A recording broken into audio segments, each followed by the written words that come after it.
This is OwlUp, where learning happens in minutes, not hours. For a deeper journey, explore all our courses at owlup.co. Now, let's dive in.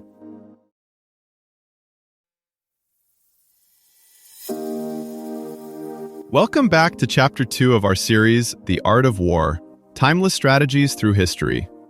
In today's episode, titled Napoleon's Campaigns, A Study in Adaptability, we'll explore how Napoleon Bonaparte's innovative strategies and ability to adjust on the fly changed the face of warfare.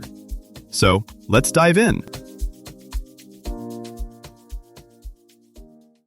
Cannons rumble in the distance, but Napoleon isn't charging forward, he's waiting.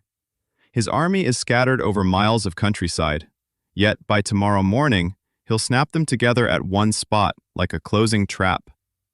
How does a leader control chaos that he's designed on purpose? Napoleon's real genius wasn't just boldness, it was how fast he could change his mind without losing control of the army.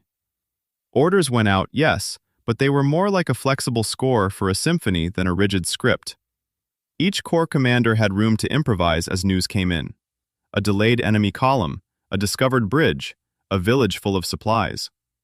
Instead of dragging the whole army into one slow march, Napoleon let units move like a school of fish, separate, responsive, but still turning in the same direction.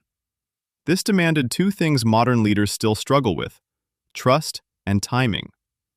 Trust that subordinates wouldn't freeze when plans broke, and timing in deciding when to tighten control and when to loosen it. The risk was obvious. Misread the moment, and your flexibility becomes a gap your enemy can drive a wedge into.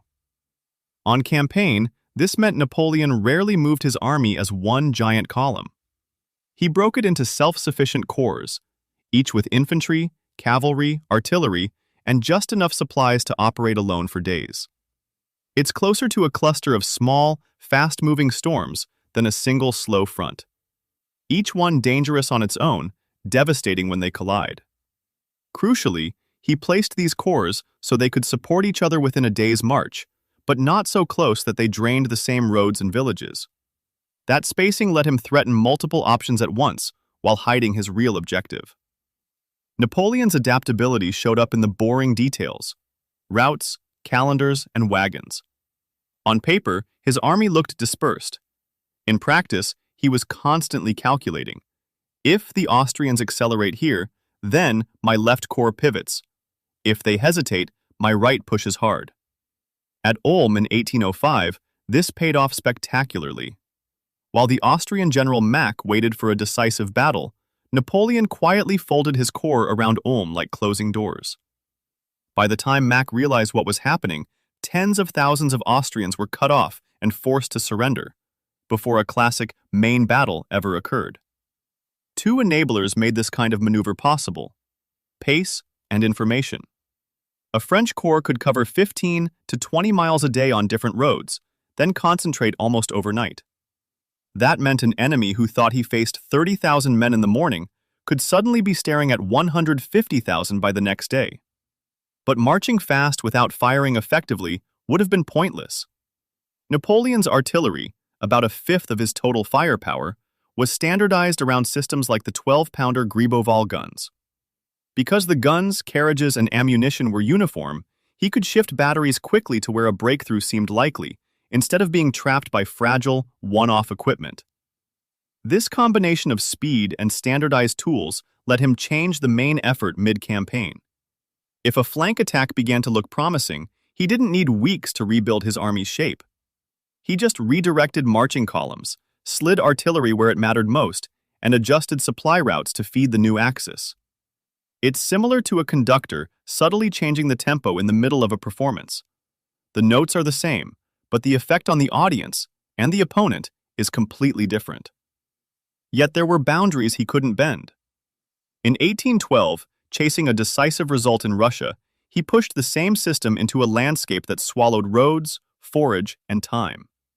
Supply lines stretched hundreds of kilometers. Food and fodder evaporated. No amount of organizational agility could refill empty wagons or warm frozen soldiers. The very dispersal that once gave him options now magnified losses across a vast, unforgiving space.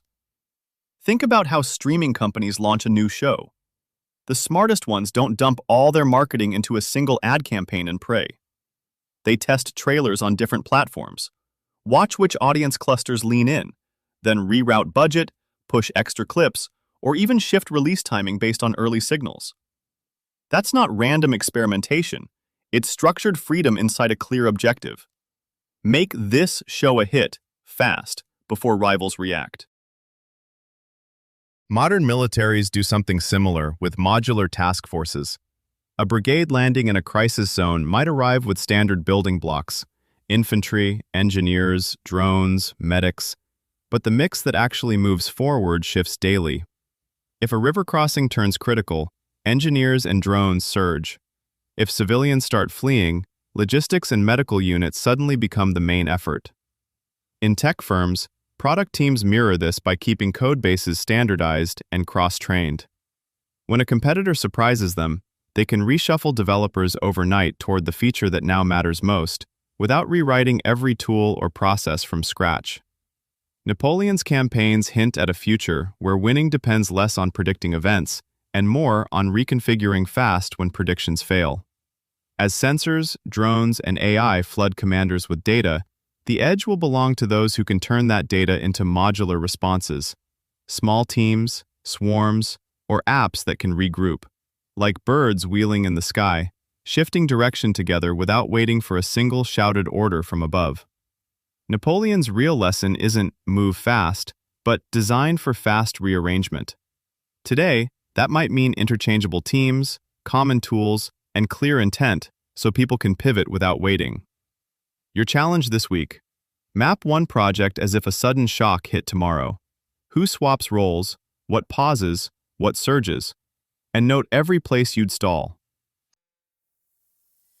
This was OwlUp, your daily step forward. This series continues with more chapters on OwlUp.co. Visit OwlUp.co to access the complete course and continue your learning journey. See you there!